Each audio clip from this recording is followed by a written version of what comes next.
discussion.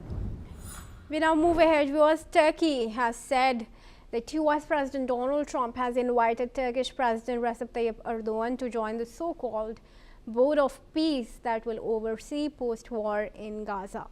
Turkish Presidential Communication Director Burhanettin Durhan has said that Erdogan has received the proposal in a letter sent by Donald Trump inviting him to become a founding member of the board. Meanwhile, Egypt's Foreign Minister Badr Abdelati has said that Egypt is reviewing an invitation by Trump to Egyptian President Abdel Fattah al-Sisi to join the so-called Board of Peace for Gaza. The board is set to supervise the temporary governance of Gaza, which has been under a fragile ceasefire since October. I have Shruti Dasgupta, Foreign Affairs expert from New Delhi, joining me in this discussion. Shruti, thanks for joining us.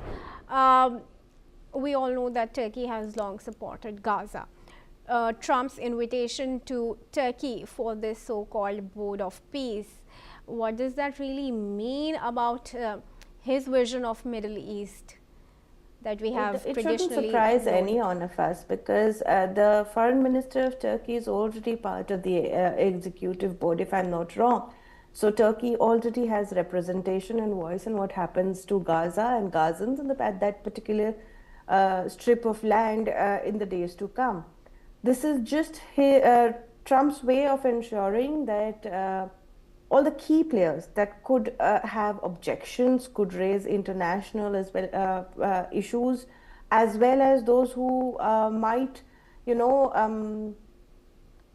kind of instigate trouble against the Gaza peace plan, are part of the Gaza peace plan, so that their voices, they are kind of in the loop of things rather than on the outside making noise. So Turkey has been given their piece of pie already. And this is just by inviting Erdogan, we should not be surprised. He needs Middle Eastern players there. There's already the Qatari representation there. There is already Egyptian representative there. There are lots of Middle East nations, all of whom will support Gaza, but have somehow made peace with USA, already part of that entire executive board or NCAG or some other level of the Gaza peace plan. This entire peace plan moving towards its second tier now, where they're going to start implementing the harder things like the withdrawal of the military, the actions that are going to happen there. So the second tier plan is now supposed to go forth after he's invited all the people and made all the right noises.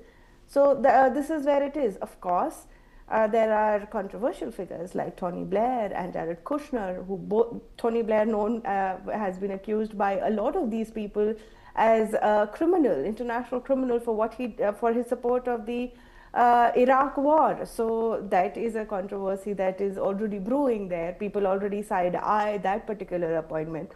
Jared Kushner, apart from being a relative of Trump, has personal business interests, and he was also one of the few people who were championing the Riviera plan.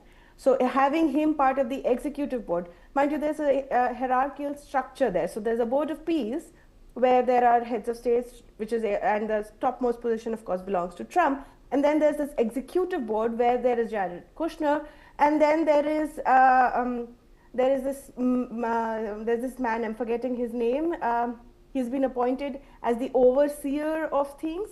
And then there is the NCAG, which has the technocrats there of Palestinian Authority. They are not in any other administrative position. So the Gazans are the last in the tier of, the Palestinians or Gazans are last in the tier of authority. And the plans are just moving forth as per the convenience of USA and Israel rather than what is required on ground. What about Egypt? Trump has also always supported Egypt in other conflicts as well. With its inclusion, what does Egypt's inclusion mean?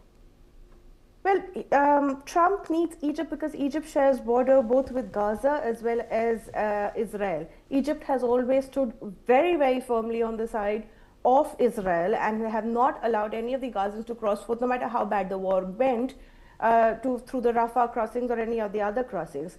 This also leads us to the second part of what is happening there. He's again making those noises about ending the conflict of the Nile River, and he's speaking on behalf of Egypt against Ethiopia, against the GARD. So he's making sure that the players in this entire game for Middle East are all happy. He's making sure Egypt is happy with him, so they are there, they are part of this entire plan because they need to be. They're actually the ones who will be there holding the guns, holding the fort, ensuring that there is no spillage of refugees. They'll be there as foot soldiers for Trump and his peace plans. They'll be there supporting Israel. He's pleasing Turkey because they have stake in the game. He's keeping Qatar there because that's where the money is coming for all of this. So the Riviera plan cannot go through without the World Bank giving loans. So the World Bank is a member of all of this.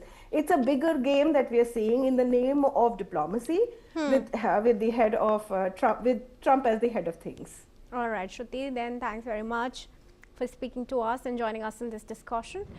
With that, viewers, let's cover some news on the Russia-Ukraine war, where